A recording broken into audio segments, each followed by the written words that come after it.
할렐루야. 네. 이 시간 예배의 자리 가운데 나오신 모든 성도님들 환영하고 축복합니다. 우리 함께 경배와 찬양으로 2023년 9월 10일 성령 강림무대 15주 온유교회 주일 예배를 시작하도록 하겠습니다.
영광과 찬양 받으실 그 이름 경배합니다. 슬픔을 거두고 내게 자유 주시네. 기쁨의 노래를 영원한 나의 빛 예수께 하늘에서 찬란하게 빛나는 하늘에서 찬란하게 빛나는 주의 영광 이 땅에 오셨네. 어둠을 밝히고 새 생명 주시네. 영원히 빛나는 나의 예수님 높이 영광과 찬양 받으실 그 이름 경배합니다. 슬픔을 거두고 내게 자유 주시네. 기쁨의 노래를 영원한 나의 빛 예수께 하늘의 문을 여소서. 하늘의 문을 여소서. 이곳을 주목하소서. 주를 향한 노래가 꺼지지 않으니 하늘을 열고 보소서. 이곳에 임재하소서. 주님을 기다립니다. 기도해야 합니다. 하늘에 닿으니 주여 임재하여 주소서. 이곳에 오셔서 이곳에 앉으소서. 이곳에서 드리는 예배를 받으소서. 주님의 이름만이 오직 주의 이름만 이곳에 있음. 이곳에 오셔서 이곳에 앉으소서. 이곳에서 드리는 예배를 받으소서. 주님의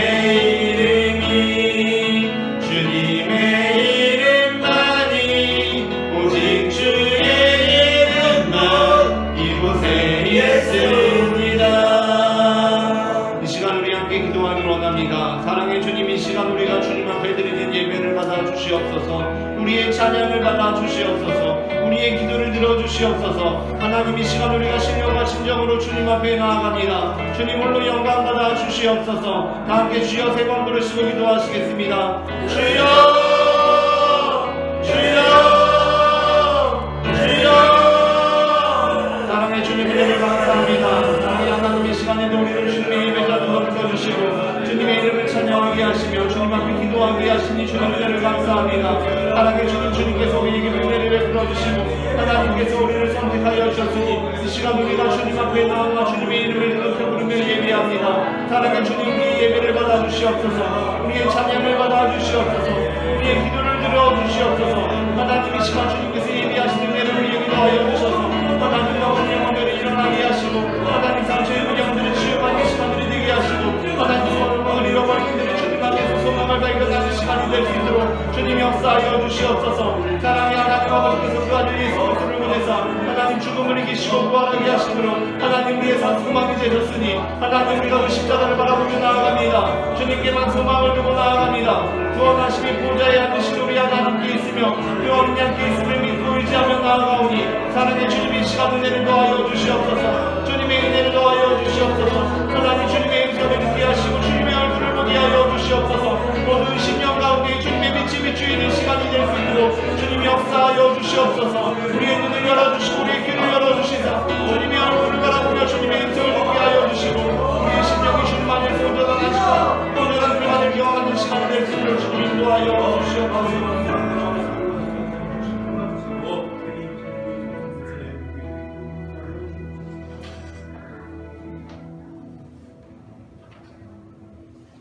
여호와의 산에 오를 자가 누구며 그 거룩한 곳에 설 자가 누구인가? 곧 손이 깨끗하며 마음이 청결하며 그 뜻을 허탄한 데에 두지 아니하며 거짓 맹세하지 아니하는 자로다.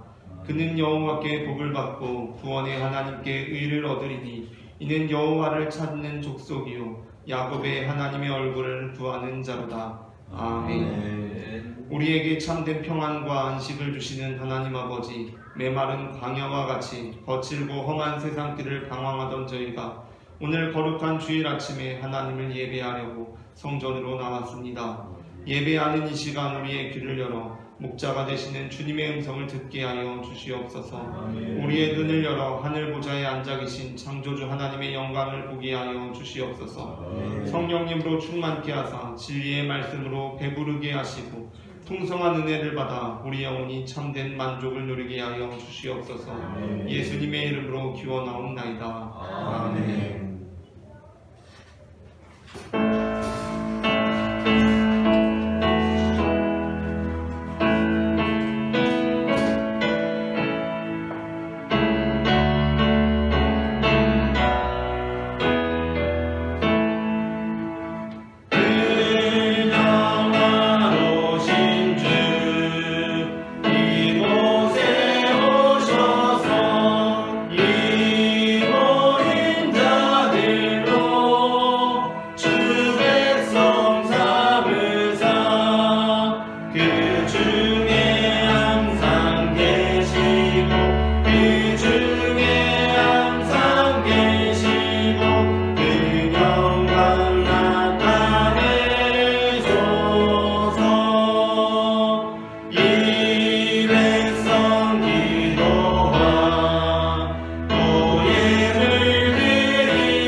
만유의 주 되시며 온 땅과 만민을 통해 영광을 받으시는 하나님, 말씀 속에 담긴 주님의 뜻을 잘 알고 있으면서도 저희는 지난 한 주간도 육신의 욕심을 따라 살았습니다.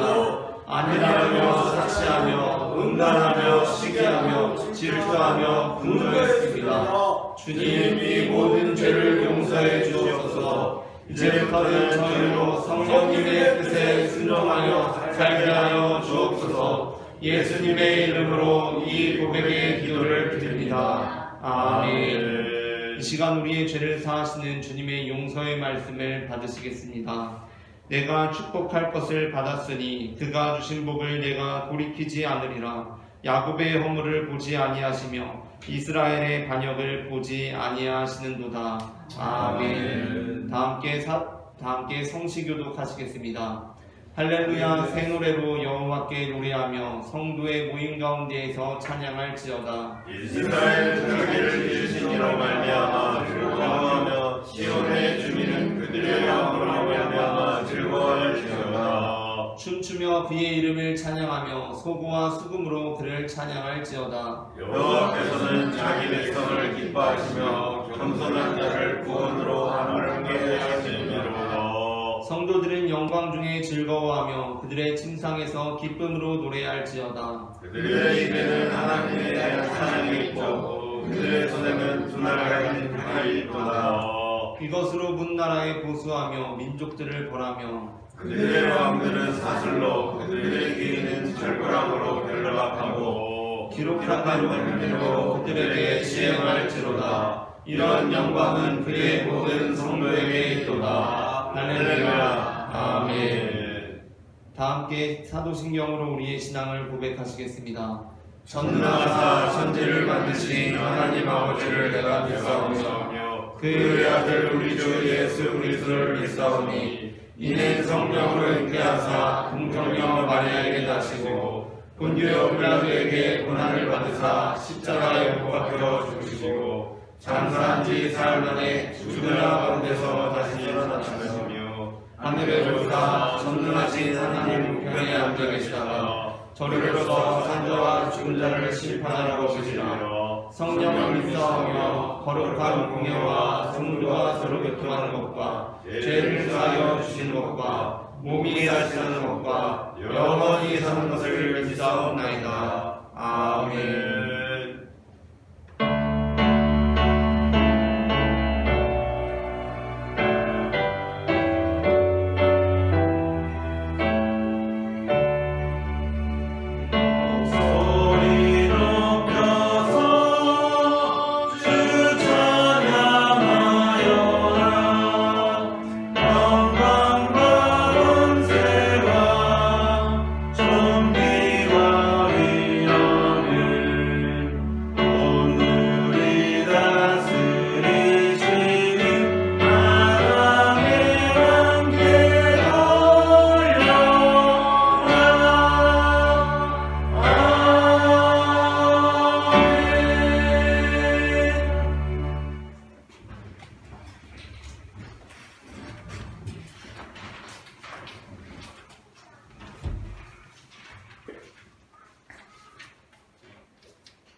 존귀와 영광을 받으시기에 합당하신 아버지 하나님, 천국을 그토록 소망하면서 말씀을 가까이 여겼던 어리석음을 회개합니다.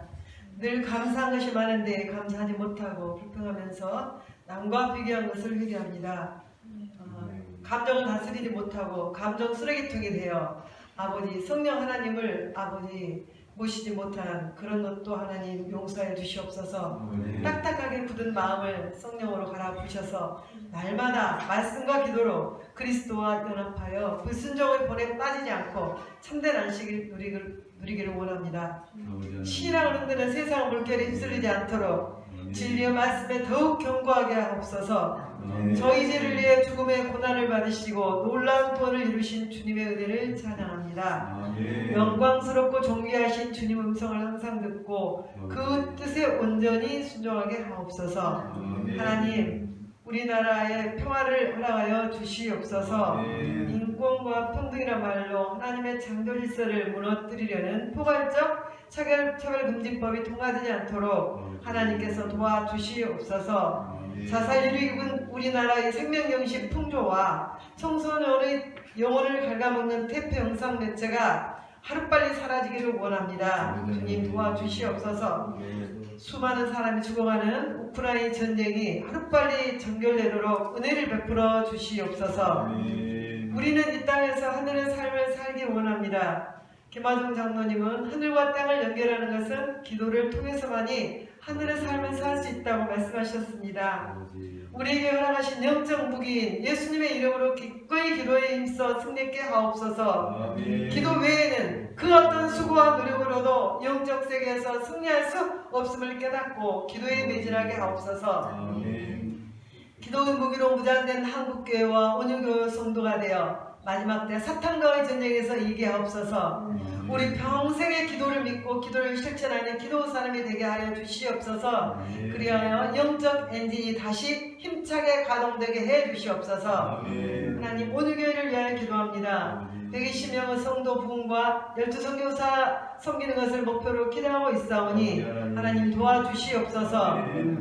육신의 생각은 사망이요 영의 생각은 평안이라고 말씀하신 아버지 하나님, 거룩한 영적 싸움에 다 늘 승리자가 되어 생명의 능력 있는 교회가 되기를 원합니다. 이제 담임 목사님께서 이방인과 세리와 같이 여기라라는 말씀 제목을 가지고 하나님 말씀을 대언하십니다.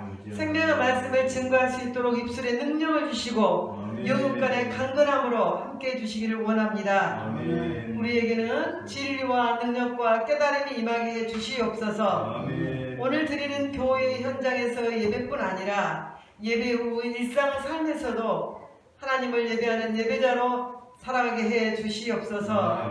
이모저모로 교회를 위해 섬기는 손길들을 하나님께서 기억하여 주시옵고 하늘의 상급을 풍성하게 내려 주시옵길 원하며 이 땅에 다시 오실 예수 그리스도의 이름으로 기도드리옵나이다. 아멘.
마태복음 18장 15절부터 20절까지입니다. 본문을 제가 한 절 여러분이 한 절 교독하겠습니다. 내 형제가 죄를 범하거든 가서 너와 그 사람과만 상대하여 권고하라. 만일 들으면 내가 내 형제를 얻은 것이요 만일 듣지 않거든 한 사람을 데리고 가서 두세 증인의 입으로 말하나 확증하게 하라. 만일 그들의 말도 듣지 않거든 교회의 말하고 교회의 말도 듣지 않거든 이방인과 세리와 같이 여기라. 진실로 너희에게 이르노니 무엇이든지 너희가 땅에서 내면 하늘에서도 내릴 것이요 무엇이든지 땅에서 풀면 하늘에서도 풀리리라. 진실로 다시 너희에게 이르노니 너희 중에 두 사람이 땅에서 합심하여 무엇이든지 구하면 하늘에 계신 내 아버지께서 그들을 위하여 이루게 하시리라. 두세 사람이 내 이름으로 모인 곳에는 나도 그들 중에 있느니라. 아멘. 이 시간 예배의 자리에 나오신 모든 성도님들 환영하고 축복합니다. 오늘 우리는 앞서 읽은 마태복음 18장 15절부터 20절까지의 본문으로 이방인과 세리와 같이 여기라 라는 말씀 제목의 말씀을 나누려고 합니다. 전해지는 말씀 가운데 하나님의 은혜가 함께 하시기를 바랍니다. 이번 본문에서 예수님께서는 네 형제가 죄를 범하거든 가서 너와 그 사람과만 상대하여 권고하라. 만일 들으면 네가 네 형제를 얻은 것이요 만일 듣지 않거든 한두 사람을 데리고 가서 두세 증인의 입으로 말마다 확증하게 하라. 만일 그들의 말도 듣지 않거든 교회에 말하고 교회의 말도 듣지 않거든 이방인과 세리와 같이 여기라 라고 말씀하십니다. 그래서 많은 그리스도인들이 형제가 죄를 범하면 이 말씀에 따라 일단 그 사람과만 상대하여 죄를 범하지 말라고 권고합니다. 그런데 그럼에도 불구하고 그가 듣지 않으면 한두 사람을 데리고 가서 신방을 가든지 속회를 하는 중에 그 문제를 거론함으로써 두세 증인의 입으로 말마다 확증하게 합니다. 그런데 그럼에도 불구하고 그가 듣지 않으면 최종적인 수단으로서 교회의 도움을 요청하여 교회 리더들로 하여금 움직이게 함으로써 그 문제를 해결하려 합니다. 하지만 그럼에도 불구하고 그 문제가 해결되지 않는다면 어떻게 합니까? 이제 그들을 이방인과 세리와 같이 여깁니다. 그렇다면 여기서 우리가 이제 그들을 이방인과 세리와 같이 여긴다는 것은 우리가 이제 그들을 어떻게 여긴다는 것을 의미합니까?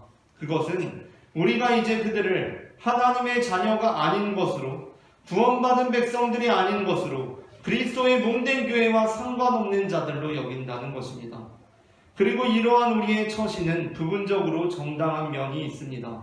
고린도전서 5장 11절부터 13절까지의 본문을 제가 한 절, 여러분이 한 절 교독하겠습니다. 이제 내가 너희에게 쓴 것은 만일 어떤 형제라 일컫는 자가 음행하거나 탐욕을 부리거나 우상 숭배를 하거나 모욕하거나 술 취하거나 속여 빼앗거든 사귀지도 말고 그런 자와는 함께 먹지도 말라 함이라. 밖에 있는 사람들을 판단하는 것이라 내게 무슨 상관이 있으려 하는 교회 안에 있는 사람들이야 너희가 판단하지 아니하라. 함께 읽겠습니다. 밖에 있는 사람들은 하나님이 심판하시려니와 이 악한 사람은 너희 중에서 내쫓으라. 아멘. 고린도전서 5장 11절부터 13절 본문은 만일 어떤 형제라 일컫는 자가 음행하거나 탐욕을 부리거나 우상 숭배를 하거나 모욕하거나 술 취하거나 속여 빼앗거든 사귀지도 말고 그런 자와는 함께 먹지도 말라고 말씀하고 있습니다. 나아가 이 악한 사람은 너희 중에서 내쫓으라고까지 권고합니다. 우리는 교회 안에 죄가 관영하도록 방조해서는 안 됩니다.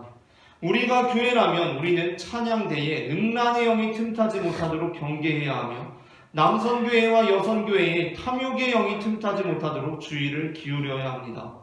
하지만 이번 본문에서 예수님께서 네 형제가 죄를 범하거든 가서 너와 그 사람과만 상대하여 권고하라. 만일 들으면 네가 네 형제를 얻은 것이요 만일 듣지 않거든 한두 사람을 데리고 가서 두세 증인의 입으로 말마다 확증하게 하라.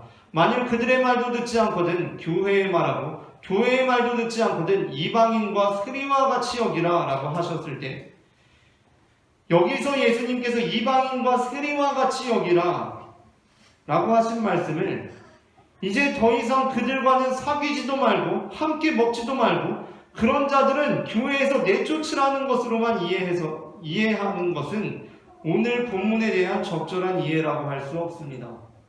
그 이유는 이번 본문에 앞서 예수님께서는 잃은 양을 찾는 목자의 이미지를 자신과 동일시하고 계시기 때문입니다. 이번 본문 직전에 나오는 마태복음 18장 12절부터 13절까지의 본문을 함께 합독하겠습니다.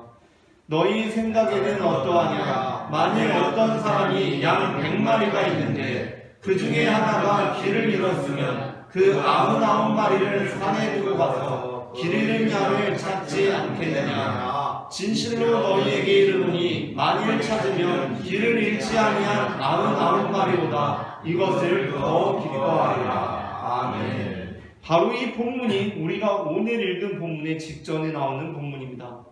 예수님께서는 양을 잃어버리는 것을 무척 안타까워하시는 분이십니다. 그래서 그 양 한 마리를 잃어버리면 99마리를 산에 두고라도 가서 그 길 잃은 양 한 마리를 찾으시는 분이십니다.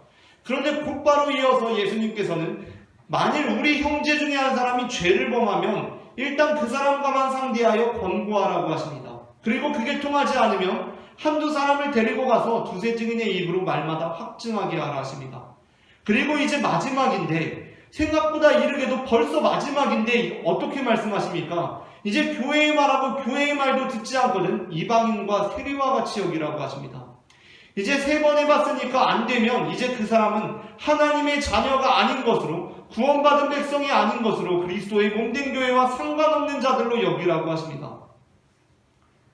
분명 한 마리를 잃으면 99마리를 산에 두고 가서 길 잃은 양 한 마리를 찾으신다고 하셨는데, 당장 잃어버리는 데에는 생각보다 쿨하십니다. 1 스트라이크, 2 스트라이크, 3번째는 삼진 아웃입니다. 더 볼 것도 없습니다. 아니 우리 선조들도 뭘 해볼 때 10번은 찍어보라고 하시는데 예수님께서는 생각보다 포기가 빠르십니다. 그러므로 우리는 이번 본문에서 예수님께서 이방인과 세리와 같이 여기라 라고 말씀하신 것을 이제 그들을 하나님의 자녀가 아닌 것으로 여기라 라는 말씀으로 받아들이지 않습니다. 그렇다면 우리는 예수님께서 그들을 이방인과 세리와 같이 여기라 라고 말씀하신 것을 어떻게 이해합니까? 우리는 그 다음에 이어지고 있는 18절부터 20절 본문과 관련하여, 그리고 거기서 더 나아가 21절부터 35절 본문과 관련하여 예수님께서 그들을 이방인과 세리와 같이 여기라고 말씀하신 것을 그들의 죄를 용납하고 그들을 마음에 품고 교회 안에서 합력하여 기도하라는 말씀으로 이해합니다. 그렇다면 어떻게 이방인과 세리와 같이 여기라는 말씀이 그들의 죄를 용납하고 그들을 마음에 품고 합력하여 기도하라는 말씀이 됩니까? 물론 이에 대해 어떤 사람들은 당시 이방인과 세리라는 단어는 하나님의 자녀가 아닌 이들을 칭하는 관용적인 표현이라고 주장할 수도 있습니다. 예수님께서도 이방인이라든가 세리라는 표현을 그러한 관용적인 표현에 따라 하나님의 자녀가 아닌 이들이라는 의미로 사용하기도 하셨습니다. 마태복음 5장 46절부터 47절까지의 본문을 함께 읽어보도록 하겠습니다. 말씀을 합독하겠습니다. 너희가 너희를 사랑하는 자를 사랑하면 무슨 상이 있으리요? 세리도 이같이 아니하느냐? 또 너희가 너희 형제에게만 무난하면 남보다 더하는 것이 무엇이냐? 이방인들도 이같이 아니하느냐? 아멘. 여기서 분명히 예수님께서는 세리라는 단어와 이방인이라는 단어를 언급하십니다. 그런데 여기에서 이방인과 세리들이 무슨 뜻으로 사용되고 있는 것입니까? 이들은 하나님의 자녀가 아닌 사람들을 상징하는 단어입니다. 구원받은 백성이 아닌 사람들입니다. 예수님께서는 분명히 지금 이 본문 마태복음 5장 46절부터 47절에서 이방인과 세리라는 표현을 그러한 뜻, 하나님과는 상관없는 사람들이라는 의미로 사용하셨습니다. 그래서 어떤 사람들은 이번 본문에서 이방인과 세리와 같이 여기라 라는 말씀이 그들을 한번 권고하고 또 속회에서 얘기해보고 교회 리더들까지 얘기했는데도 듣지 않으면 이방인과 세리와 같이 여기라 라는 그 말씀이 그들을 하나님의 자녀가 아닌 것으로 쿨하게 여기라는 말씀으로 이해되어야 한다고 주장하는 것입니다. 하지만 우리는 우리의 일상생활 속에서 심지어 자기 동일성을 가지고 있는 한 개인 안에서도 아주 자연스럽게 관용적인 표현이라는 것과 특수한 표현이 이미 혼용되고 있음을 알 수 있습니다. 무슨 말씀입니까? 그러니까 예수님께서 마태복음 5장에서 이방인과 세리라고 하셨을 때 그 의미는 관용적인 표현에 따른 것으로서 하나님의 자녀가 아닌 이들을 일컫는 표현으로 사용하셨지만 또 다른 상황, 또 다른 맥락에서는 이방인과 세리라는 표현을 하나님의 특별한 용납하심이 필요한 사람들, 하나님의 특별한 사랑이 필요한 사람들, 그러니까 하나님께서 여전히 그들을 사랑하시고 자녀 삼으시며 오히려 특별히 여기신다는 표현으로 사용할 수가 있다는 것입니다. 어떤 아저씨가 회사 생활을 하셨는데 요즘 따라 이상하게 회사 사람들이 다 자신을 아주 우습게 여기는 것 같습니다. 사람들이 자신을 존중하지 않고 막 아무렇게나 대하고 아무렇게나 말합니다. 일도 막 아무 일이나 시키고 있습니다. 그러면 이 사람 입에서 어떤 생각이 들겠습니까? 어떤 말이 튀어나오겠습니까? 막 다들 자기를 막대합니다. 아 진짜 사람 개 취급하네 이런 생각 들지 않겠습니까? 아 진짜 완전 개 취급하네 이런 말 할 수 있습니다. 나한테 막대한다는 뜻으로 우리는 누구나 나한테 개 취급한다고 말할 수 있습니다. 그런데 이 아저씨가 집에 왔습니다. 근데 집에 왔는데도 가족들이 이 아저씨를 반겨주지 않습니다. 남편으로서 아버지로서 존중해주지 않습니다. 챙겨주지 않습니다. 그냥 온 가족들이 아내이건 자녀들이건 남편 아빠보다도 집에 있는 뽀삐를 더 챙깁니다. 뽀삐는 바로 이 집의 애완견, 반려견입니다. 그럼 아빠가 집에 늦게 들어와서 혼자 부엌에서 라면 끓여 먹으면서 아내랑 자녀들이 거실에서 다 그 뽀삐랑만 놀고 이야기 나누는 모습을 보며 어떻게 말할 수 있겠습니까? 아 나도 좀 개처럼이라도 좀 대해줘 라고 말할 수 있지 않겠습니까? 이것은 아주 자연스러운 일이라는 것입니다. 누구도 내가 낮에는 나를 막대하지 말라고 나를 개 취급하지 말라고 했는데 집에서 내가 개처럼 대해달라고 하는 것은 나의 뭔가 자기 동일성에 있어서 심각한 분열을 일으키는 언어 행위 아닌가? 라고 생각하지 않는다는 것입니다. 그냥 관용적인 표현은 관용적인 표현대로 쓰고 가정에 돌아와서 이 특수한 상황 속에서는 특수한 표현을 사용할 수가 있는 것입니다. 그러니까 아니 무슨 예수님이 정신 나간 사람도 아니고 5장에서는 이방인과 세리를 하나님의 자녀가 아닌 사람들이라는 표현으로 사용하셨는데 18장에서는 이방인과 세리를 하나님의 특별한 관심의 대상이라는 의미로 사용하신다고? 그럼 말도 안 되는 게 어딨어 라고 말할 수가 없는 것입니다. 예수님께서 이전에는 이방인과 세리를 하나님의 구원과 상관없는 사람들이라는 표현으로 관용적인 표현으로 사용하셨지만 이제는 다시 제자들과의 공동체 안에서 이방인과 세리를 하나님의 특별한 관심의 대상으로 사용할 수가 있다는 것입니다. 이것이 논리적으로는 말이 안 되는 것 같지만 현실적으로는 우리가 그렇게 너무나 자연스럽게 살아가고 있다는 것입니다. 그래서 예수님께서는 이방인을 하나님의 나라에 들어갈 자격이 충분한 이들로 부르셨고 심지어 세리의 경우에는 자신의 제자로도 부르셨습니다. 그러니까 예수님께 있어서도 역시 이방인과 세리는 관용적인 표현으로는 하나님의 백성이 아닌 사람들을 의미하는 것이었지만 예수님과 제자들이라는 특수한 공동체 안에서는 이미 이방인과 세리들은 하나님의 특별한 관심의 대상으로 간주되고 있었던 것입니다. 그렇기 때문에 누가복음의 경우는 이번 마태복음 본문을 이렇게 요약하고 있습니다. 누가복음의 경우는 마태복음 18장 1절부터 35절까지 그러니까 예수님께서 이번 본문 이전에 실족하게 하는 일에 관하여 말씀하신 것 그리고 이번 본문에서 이방인과 세리와 같이 여기라고 말씀하신 것 그리고 이번 본문 이후에 베드로에게 7번뿐 아니라 7번을 70번이라도 용서하라고 말씀하신 것을 단 4계절로 요약하고 있는데 35계절을 누가복음에서는 단 4계절로 요약하고 있는데 이와 같습니다. 누가복음 17장 1절부터 4절의 말씀을 제가 한 절 여러분이 한 절 교독하겠습니다. 예수께서 제자들에게 이르시되 실족하게 하는 것이 없을 수는 없으나 그렇게 하는 자에게는 화로다.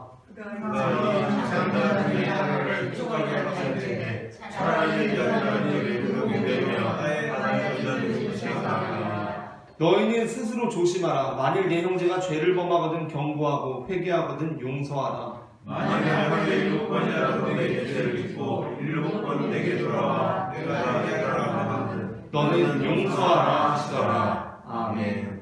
누가복음 17장 1절부터 4절에서 이번 본문을 요약한 것이 몇 절입니까? 직접적으로는 3절이고 1절부터 2절 그리고 4절도 이번 본문과 긴밀하게 연결되어 있습니다. 누가복음 17장 3절 본문은 이번 마태복음 18장 15절부터 20절을 어떻게 요약합니까? 6계절을 단 1계절로 아주 짧게 요약합니다. 3절입니다. 3절의 말씀을 다시 한번 합독하겠습니다. 너희는 스스로 조심하라. 만일 내 형제가 죄를 범하거든 경고하고 회개하거든 용서하라. 아멘. 이것이 끝입니다. 본문의 요약은 결코 그들에게 경고하고 회개하지 아니하거든 내쫓으라고 되어 있지 않습니다. 이방인과 세리와 같이 여기라는 결론이 그 최종적인 선언이 회개하지 아니하거든 내쫓으라고 되어 있지 않습니다. 본문은 죄를 범하거든 경고하고 회개하거든 용서하라고 되어 있습니다. 그리고 그 용서는 7번이라도 죄를 짓고 7번 내게 돌아와도 온전히 이루어져야 하는 것이며 우리는 그들이 실족하지 않도록 조심해야 합니다. 뿐만 아니라 심지어 유진 피터슨이 현대인들을 위해 다시 번역한 메시지 성경은 이번 마태복음 본문을 이렇게 번역하고 있습니다. 본문을 함께 합독하겠습니다. 교회의 말도 듣지 않거든 너는 처음부터 다시 시작해야 할 것이다. 그에게 회개의 필요성을 지적하고 하나님의 용서하시는 사랑을 다시 베풀어야 한다. 아멘. 이것이 이번 마태복음 본문 17절 만일 그들의 말도 듣지 않거든 교회의 말하고 교회의 말도 듣지 않거든 이방인과 세리와 같이 여기라 라는 말씀에 대한 현대어 성경 중 가장 권위 있는 번역의 표현입니다. 교회의 말도 듣지 않거든 너는 처음부터 다시 시작해야 할 것이다. 처음부터 다시 시작한다는 것은 무엇입니까? 그에게 회개의 필요성을 지적하고 하나님의 용서하시는 사랑을 다시 베풀어야 한다는 것입니다. 그래서 이번 본문의 후반부는 어떻게 이어집니까? 이번 본문의 후반부는 15절의 권고, 16절의 설득, 17절의 지도에 이어서 18절부터 20절의 기도로 이어지고 있습니다. 이번 본문 18절부터 20절을 제가 한 절 여러분이 한 절 교독하겠습니다. 진실로 너희에게 이르노니 무엇이든지 너희가 땅에서 매면 하늘에서도 매일 것이요 무엇이든지 땅에서 풀면 하늘에서도 풀리리라. 진실로 다시 너희에게 이르노니 너희 중에 두 사람이 하나님과 합심하여 무엇이든지 구하면 하늘에 계신 내 아버지께서 그들을 위하여 이루게 하시리라. 합독하겠습니다. 두세 사람이 내 이름으로 모이는 곳에는 나도 그들 중에 있느니라. 아멘. 18절부터 20절에서 매우 중요한 표현은 바로 16절의 한두 사람과 두세 증인, 그리고 19절과 20절에 또다시 나오는 두 사람과 두세 사람입니다. 대체 왜 예수님께서는 혼자 기도해서는 안 되고 너희 중에 두 사람이 땅에서 합심하여 무엇이든지 구하면 하늘에 계신 내 아버지께서 그들을 위하여 이루게 하시리라고 말씀하시며 두세 사람이 내 이름으로 모이는 곳에는 나도 그들 중에 있느니라 라고 말씀하시는 것입니까? 종이장도 맞들면 낫듯이 그냥 혼자 하는 것보다 두세 사람이 모여서 기도하는 것이 더 시너지 효과가 나기 때문에 그런 것입니까? 그래서 우리가 두세 사람이 모여서 무엇이든지 구하기만 하면 하늘에 계신 우리 아버지께서는 이루어 주시는 것입니까? 그것이 아닙니다. 중요한 것은 앞선 과정에 있어서 권고는 개인적인 차원에서 이루어졌고 설득은 한두 사람이 추가된 두세 증인, 그러니까 소그룹 차원에서 이루어졌고 마지막으로 지도는 교회 전체 또는 교회 전체를 대표하는 차원에서 이루어졌다는 것입니다. 그렇다면 지금 예수님께서는 죄를 범한 형제에 대한 공동체의 방침에 대해서 말씀하시다가 왜 갑자기 기도를 말씀하시는 것입니까? 그것도 왜 꼭 두세 사람의 기도입니까? 이는 지금 죄를 범한 형제에 대한 공동체의 방침에 관한 주제가 두세 증인, 두세 사람이라는 키워드를 통해 계속되고 있음을 나타내고 있습니다. 그러니까 지금 이 두세 사람은 우리가 두세 사람이 모여서 기도할 때 무엇이든지 들어주시는 하나님을 믿으면서 하나님 우리 두세 사람 모였습니다. 무엇이든지 들어주세요 하며 기도하고 있는 것이 아닙니다. 지금 이 두세 사람은 왜 기도하고 있습니까? 왜 하필 두세 사람이 모여서 기도하고 있습니까? 이 두세 사람은 두세 증인으로서 지금 죄를 범한 형제를 설득해보려다 실패했기 때문에 기도하고 있습니다.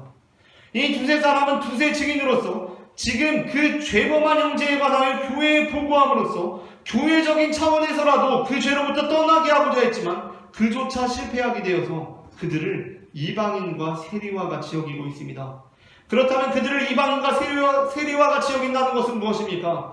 이제까지 그 죄범한 형제를 위해서 우리가 3번이나 수고를 해보았는데도 돌이키지 않았으니까, 우리가 3번이나 이렇게 했는데 돌이키지 않았으니까 야구를 해도 헛스윙 3번이면 삼지다운 아닙니까? 쿨하게 저 사람은 이제 이방인이구나, 세리구나, 하나님의 구원과는 상관없는 사람들이구나 라고 하면서 이방인과 세리와 같이 여기는 것입니까? 그것이 아닙니다. 이 두세 사람이 교회에 보고해보고 시도해보고 그렇게 되지 않았을 때 하는 일이 무엇입니까? 우리가 죄로부터 돌이키고자 했던 그 사람, 바로 그 형제를 이방인과 세리와 같이 여기고 하나님의 특별한 관심의 대상으로 여기며 포기하지 않고 그들을 위해 계속해서 기도하는 것입니다.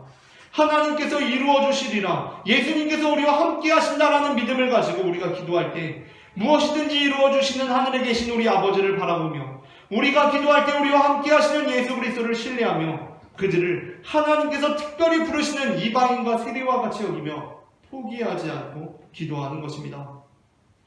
그렇다면 우리는 우리들의 형제가 죄를 범하고 또한 형제를 통하여 교회 안에 죄가 들어오게 될 때 어떻게 해야 합니까? 먼저는 개인적으로 그에게 죄로부터 떠날 것과 그로 인하여 죄가 교회 안에 들어오는 것을 허용할 수 없음을 권고해야 합니다. 그러나 그것이 받아들여지지 않을 경우 한두 사람을 더 데리고 가서 두세 증인과 함께 그를 설득해야 합니다. 하지만 그마저 받아들여지지 않을 경우 우리는 교회의 도움을 요청해야 하며 설령 그조차 받아들여지지 않을 경우 우리는 고린도전서 5장의 말씀에 따라 그를 우리 교회 공동체로부터 내쫓을 수도 있습니다. 우리는 한 사람을 통하여 온 교회를 무너뜨리는 사단의 계략에 지혜롭게 대응할 수 있어야 합니다. 사도 바울은 앞서 읽었던 고린도전서 5장을 시작하며 교회 안에 죄가 있음에도 불구하고 그것을 방조한 고린도 교회를 책망하고 있습니다. 고린도전서 5장 1절부터 3절의 말씀을 제가 한 절 여러분이 한 절 교독하겠습니다.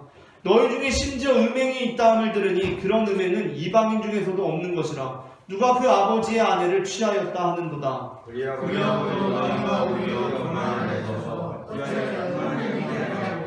그 위에 행한 자를 너희 중에서 선하게 하였느냐. 함께 읽겠습니다. 내가 실로 몸으로는 떠나 있으나 영으로는 함께 있어서 거기 있는 것 같이 이런 일을 행한 자를 이미 판단하였노라. 아멘.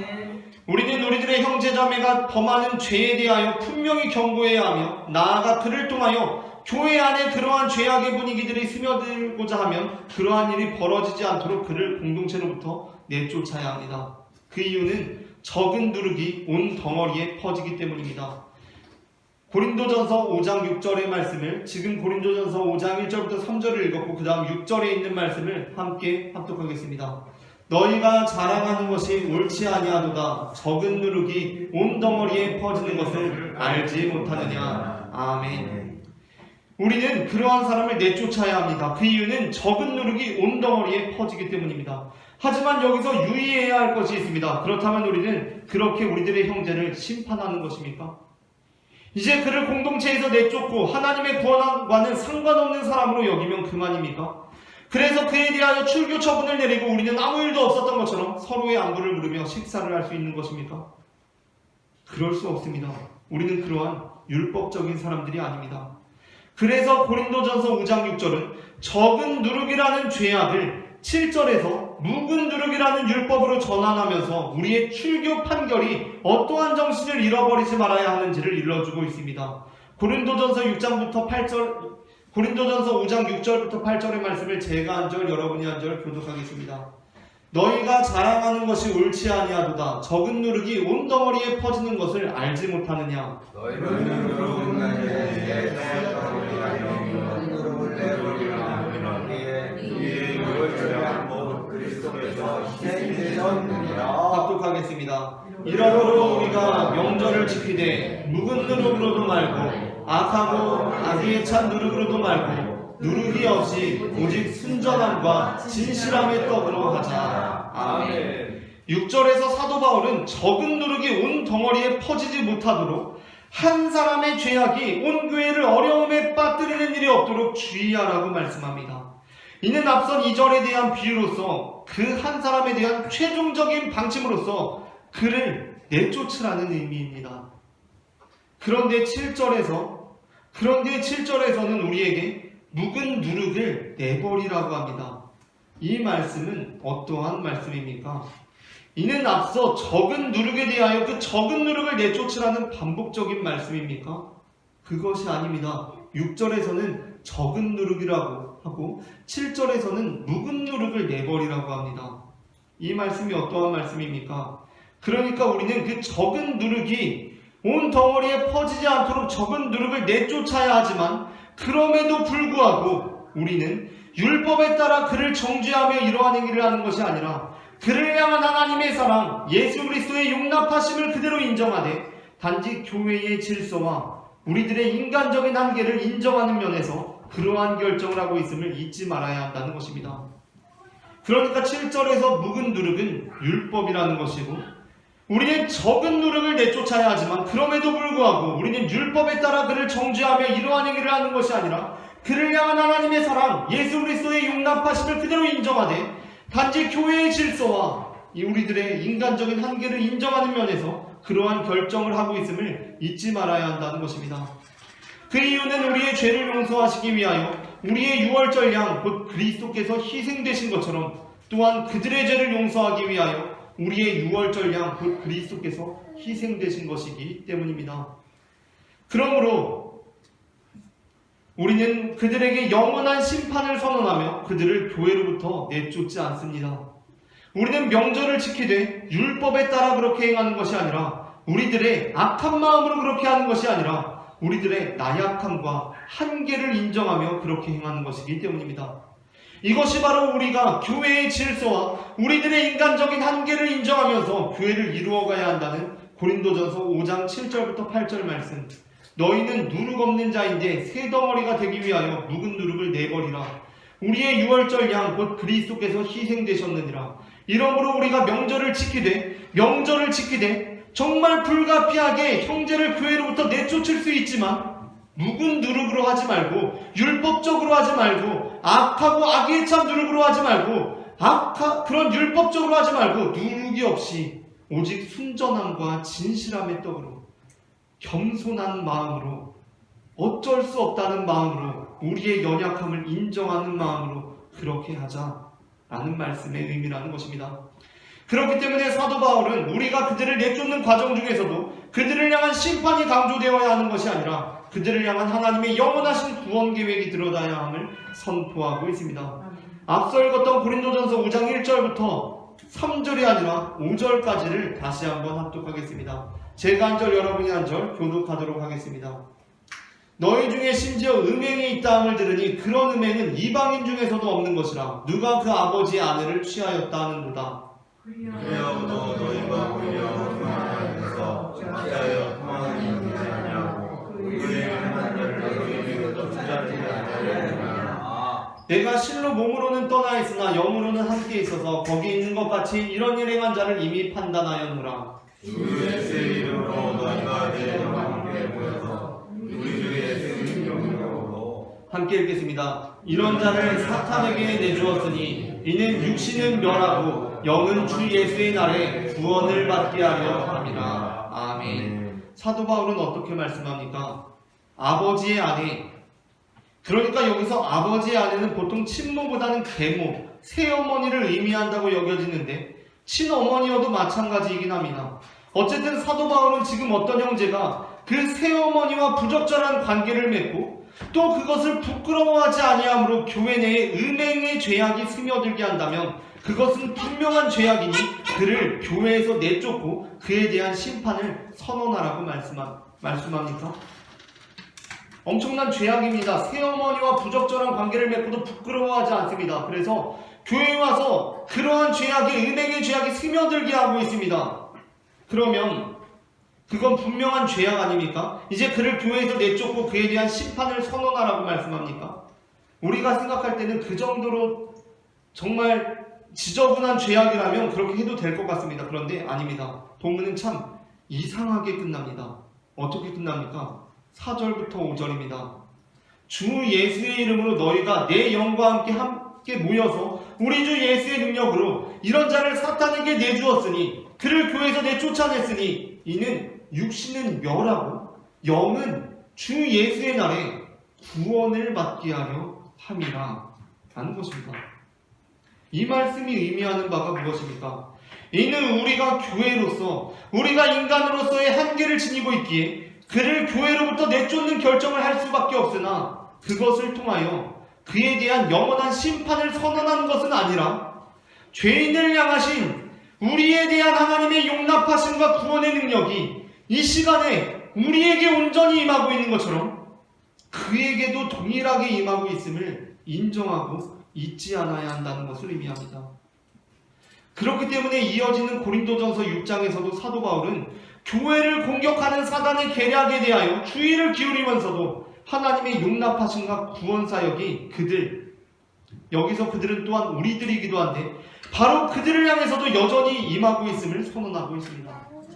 고린도전서 6장 8절부터 11절 말씀을 제가 한 절 여러분이 한 절 교독하겠습니다.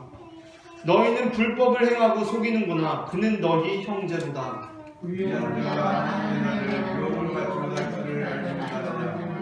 유혹을 받지 말라. 음행하는 자와 우상 숭배하는 자나 간음하는 자나 공격하는 자나 거짓말하는 자나 도적이나 탐욕을 부리는 자나 술 취하는 자나 모욕하는 자나 속여 빼앗는 자들은 하나님의 나라를 유업으로 받지 못하리라. 너희 중에 유혹하는 자들이 있더니 우리의 그의 이름과 하나님의 성령에서 승부와 거룩함과 의롭다 하심을 받았느니라. 아멘. 사도 바울은 불의한 자는 하나님의 나라를 유업으로 받지 못한다고 말씀합니다. 그러면서 음행하는 자, 우상 숭배하는 자, 간음하는 자, 탐색하는 자, 남색하는 자, 도적 탐욕을 부리는 자, 술 취하는 자, 모욕하는 자, 속여 빼앗는 자들은 하나님의 나라를 유업으로 받지 못하리라고 말씀합니다. 그렇다면 이는 그들을 향한 하나님의 용납하심과 구원 사역에 대하여 영원한 정죄를 선언한 것입니까? 그렇지 않습니다. 이는 그들이 계속 그러한 방식으로 행한다면, 계속 그러한 방식으로 행함으로 교회 안에 죄악이 만연하도록 한다면 교회에 속하기는 어렵다는 말씀입니다.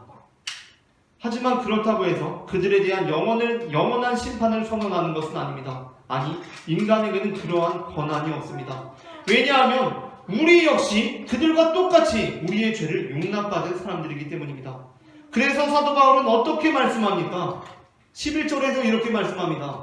너희 중에 이와 같은 자들이 있더니 주 예수 그리스도의 이름과 우리 하나님의 성령 안에서 씻음과 거룩함과 의롭다 하심을 받았느니라. 아멘.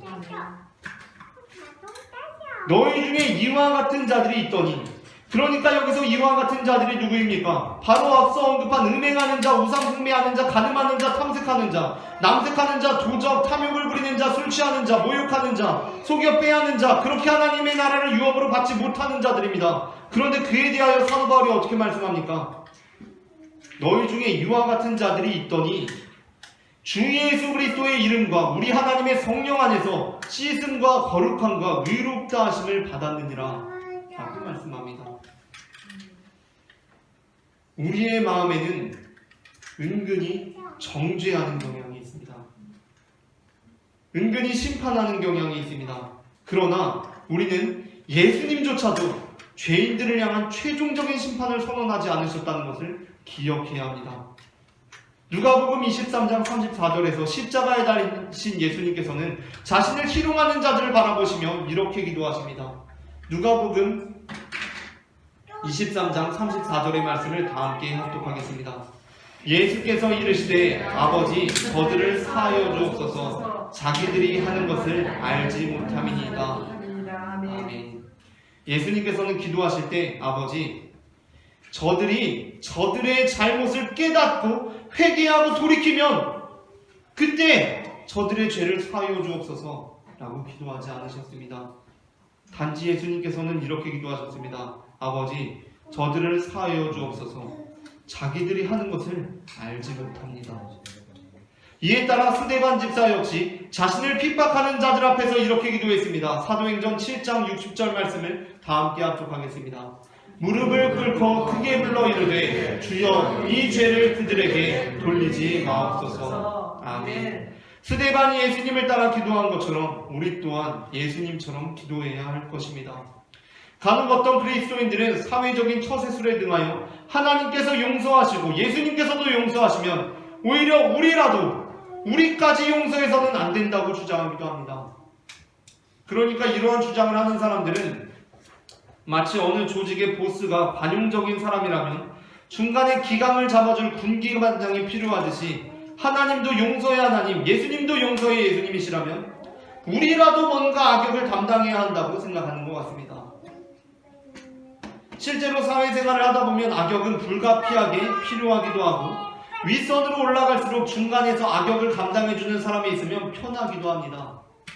군대에서 병장이 편한 방법이 무엇입니까? 병장이 편하기 위해서는 상병쯤에 군기반장 한 명이 있어야 하는 것입니다. 거기에 악역을 감당해주는 사람이 없으면 병장이 굉장히 힘이 듭니다. 다 착하면 병장이 제일 힘듭니다. 그래서 이들은 그러한 사회적 불문율을 하나님과 인간의 관계에도 적용하여 하나님께서도 용서하시고 예수님께서도 용서하시면 우리가 그 악역을 담당하겠다고 자처합니다. 그러나 하나님께서는 우리가 악역을 담당해 주기를 은근히 바라시면서 자신은 영원히 자비로우신 하병장님으로 남으시려는 분이 아니십니다. 기독교 신학에서 가장 이해하기 어려운 교리, 내용, 신학이 있는데 그것은 바로 악의 존재입니다.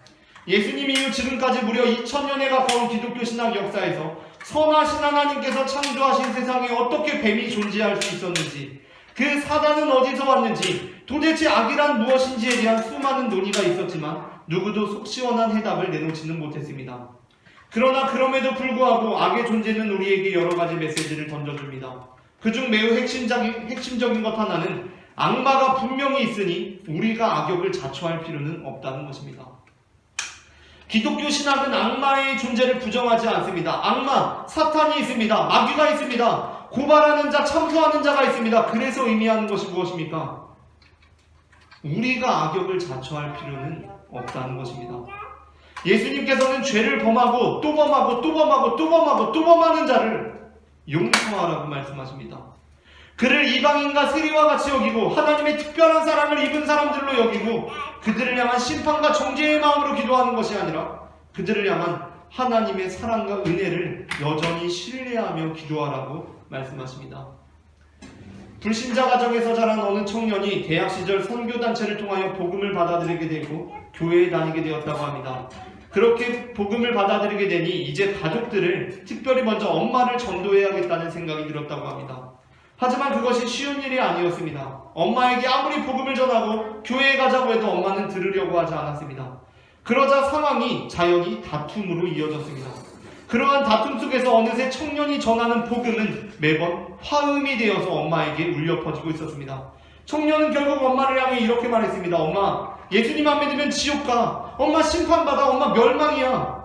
이상하게도 처음에는 복음을 전하고 하나님의 사랑을 말했는데 엄마가 받아들이지 않고 그 대화가 다툼으로 이어지자 결론은 항상 엄마 안 믿으면 지옥 가, 심판당해, 멸망받아로 귀결되었습니다. 그러던 어느 날 청년이 찬양 집회에서 자신의 엄마를 위해 기도하고 있었습니다. 청년은 애타는 마음으로 뜨겁게 기도했습니다. 하나님, 우리 엄마 지옥 가면 안 되잖아요. 심판받으면 안 되잖아요. 멸망당하면 안 되잖아요. 우리 엄마 좀 구원해 주세요. 라고 눈물로 기도했습니다. 그런데 그때 그 청년의 마음에 이러한 음성이 들렸다고 합니다. 지원아, 내가 너를 사랑하듯이 경은이를 사랑한단다. 라는 음성이었습니다. 여기서 지원이는 딸의 이름이고 경은이는 엄마의 이름이었습니다. 지원아, 내가 너를 사랑하듯이 경은이를 사랑한단다. 하지만 청년의 마음은 그 말씀을 듣고도 놓이지 않았습니다. 그래서 다시 기도했습니다. 하나님 알고 있습니다. 하지만 사랑은 사랑이고 엄마도 회개하고 구원받아야죠. 제발 우리 엄마가 예수님 믿고 구원받게 해주세요. 그런데 계속해서 그렇게 기도할수록 청년의 마음에 울려 퍼진 음성은 동일한 음성이었습니다. 지원아, 내가 너를 사랑하듯이 경은이를 사랑한단다. 그렇게 청년이 집에 돌아왔습니다. 돌아와서 설거지를 하고 계신 어머니 뒤편에 식탁에 앉았습니다. 엄마는 딸이 온 것을 알고 있었지만 서로의 감정이 여전히 좋지 않았기 때문에 모른 척 설거지만 하고 있었습니다. 청년은 그런 엄마의 뒤편에서 머리를 쥐어뜯으며 앉아있습니다. 엄마는 또 그러한 딸의 모습이 불편했는지 또 자신에게 교회 가자는 말을 하지 못하도록 선수치면서 퉁명스럽게 쏘아댑니다. 아니, 집에 왔으면 씻고 들어가 자지 왜 또 거기서 머리를 쥐어뜯고 있어? 라고 합니다. 그때 청년은 머리를 쥐어뜯으며 이렇게 말했습니다. 엄마, 하나님이 엄마를 사랑하신대. 라고 말입니다. 그러자 엄마가 그 말을 듣고 또 이렇게 쏘아댑니다. 아니, 무슨 하나님이 나를 사랑해? 난 하나님 믿지도 않아. 그러면 지옥 가고 멸망당하는 거 아니야? 내가 하나님 믿지도 않는데 왜 나를 사랑해? 그러자 청년이 머리를 쥐어뜯으면서 이렇게 대답합니다. 모르겠어. 나도 이제 진짜 모르겠어. 근데 하나님이 엄마를 그냥 사랑하신대. 라고 말입니다. 여기서 참 아이러니한 것은 엄마는 딸의 그 말을 통해, 그리고 그 이후로도 계속된 딸의 그 축복의 말을 통해 엄마, 교회 안 다니면 지옥 가, 예수님 안 믿으면 심판당해 라는 그러한 선포가 아니라 엄마가 교회를 안 다녀도 하나님께서 엄마를 사랑하셔. 엄마가 예수님 안 믿어도 괜찮아. 예수님께서 엄마와 함께 하셔. 예수님께서 엄마를 지켜주셔. 라는 말들이 그 엄마를 예수 믿게 하고 교회로 인도했다는 것입니다. 이솝우화 중에 해와 바람이라는 아주 유명한 이야기가 있습니다. 그것은 해와 바람이 나그네의 옷을 벗기기 위해 내기를 했는데 바람이 강하게 몰아칠수록 나그네는 그 옷이 벗겨지지 않도록 옷을 더 꽉 여미게 되었는데 반해 햇볕이 비추이자 나그네가 그 옷을 스스로 벗게 되었다는 이야기입니다. 물론 저 역시 이러한 이야기가 국제관계에 적용되어서는 안 된다고 생각합니다. 이 이야기는 국제관계에 대한 이야기가 아니기 때문입니다. 그렇다면 이 이야기는 어떠한 이야기입니까? 이 이야기는 한 영혼의 다친 마음을 여는 데에는 한순간 매섭게 몰아치는 바람이 필요한 것이 아니라 지속적으로 비추이는 따스한 햇살이 더 필요하다는 것입니다. 예수님께서는 우리들의 형제가 죄를 범하면 그를 한순간 어떤 묘안으로 돌이키려는 만용을 부리지 말라고 말씀하십니다. 그에게 한순간 어떻게 경고해서 설득해서 지도해서 그를 돌이킬 수 있다고 생각하지 말라고 말씀하십니다. 그랬다가 우리 또한 실족하게 되기 때문입니다. 예수님께서는 여유를 가지고 그리고 여전히 그가 하나님의 은혜와 사랑 가운데 있다는 확신으로 그를 위해 계속해서 기도하라고 하십니다. 우리 곁에 있는 이방인과 세리들을 향해 우리가 그들을 심판하는 것이 아니라 그들이 하나님께서 특별히 사랑하시는 존재들임을 여전히 인정하며 포기하지 않고 낙심하지 않고 계속해서 기도할 수 있는 우리 모두가 되기를 소망합니다. 다 함께 기도하시겠습니다. 사랑의 하나님, 은혜를 감사합니다. 오늘 이 시간에도 우리가 주님의 얼굴을 바라보게 하시고 주님의 음성을 듣게 하시니 주님 은혜를 감사합니다. 아멘. 죄인된 우리를 그 자녀로 삼으신 여호와 하나님 아버지께서 지금도 죄악 중에 있는 영혼들을 여전히 사랑하시고 그들을 하나님의 백성으로 삼으시는 줄을 믿습니다. 아멘. 이 시간 우리가 주님께 영광 올려드리며 주님을 찬송할 때에 우리에게 믿음 주셔서 날마다 한 걸음씩 주님의 뜻을 따라 전진하는 믿음의 자녀들이 될 수 있도록 도와주시옵소서. 아멘. 사랑의 주 예수 그리스도의 이름으로 기도합니다. 아멘. 다 함께 모든 열방 주볼 때까지 찬송하시면서 준비하신 예물 주님 앞에 드리시겠습니다.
영광의 주님을 보게 하소서.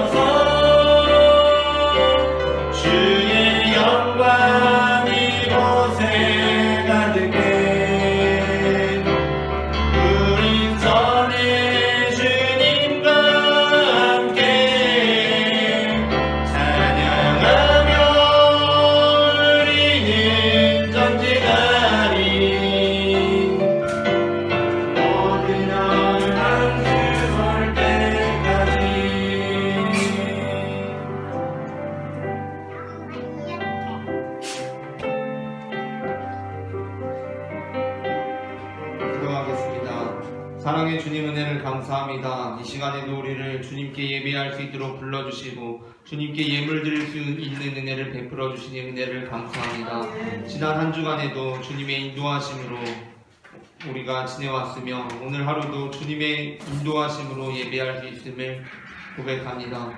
이 시간 우리가 드리는 예배를 받아주시고 예물을 받아주시고 하나님의 나라가 이 땅 가운데 임할 수 있도록 인도하여 주시옵소서. 이 시간 주님께 예물 드린 손길들이 있습니다. 우리의 헌신을 주님 기억하여 주시고 주님 앞에 드림으로 주님께서 우리에게 베풀어 주시는 은혜의 잔이 차고도 넘쳐 우리의 가족들과 동료들과 이웃들과 친구들에게 흘러갈 수 있도록 역사하여 주시옵소서. 사랑의 주 예수 그리스도의 이름으로 기도합니다. 아멘. 이 시간 우리에게 생명을 주시는 주님의 몸과 피를 받으시겠습니다.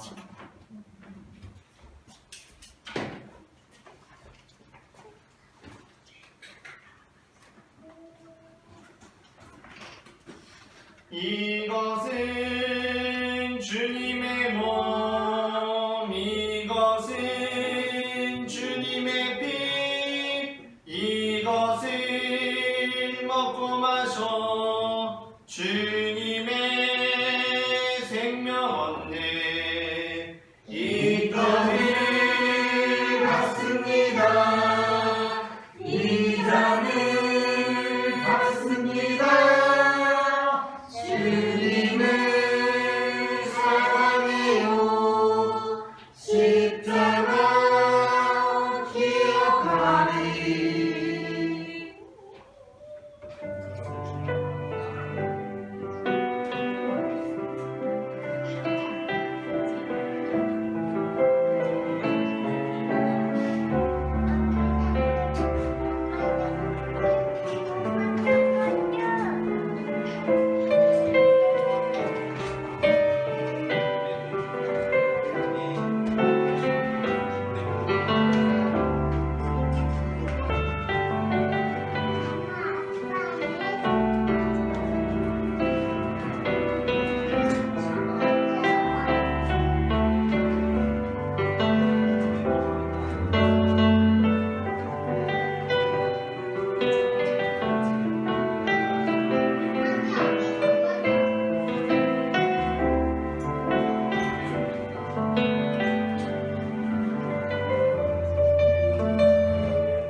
감사하며 다 함께 감사의 기도를 드리시겠습니다.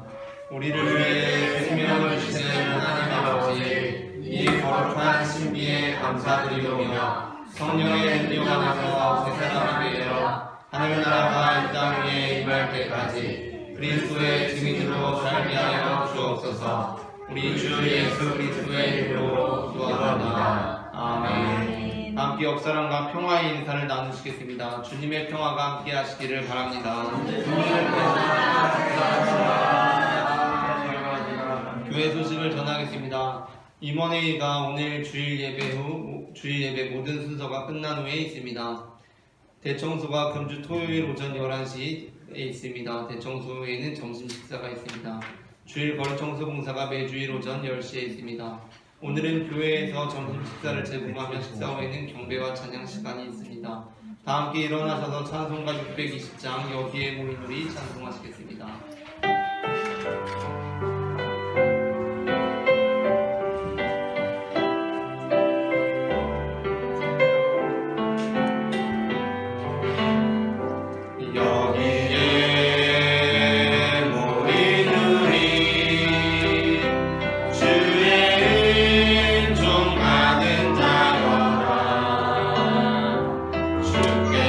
주께서 이 자리에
아들과 성령의 이름으로 세례를 베풀고 내가 너희에게 분부한 모든 것을 가르쳐 지키게 하라. 볼지어다 내가 세상 끝날까지 너희와 항상 함께 있으리라. 아멘. 이제는 우리 주 예수 그리스도의 은혜와 하나님 아버지의 크신 사랑과 성령님의 교통하심이 우리의 범죄한 형제들을 위하여 그들을 이방인과 세리와 같이 여기며 끝까지 포기하지 않고 기도하겠다고 결단하는 모든 성도들의 머리 위에 지금부터 영원토록 함께 하시기를 간절히 축원하옵나이다. 아멘.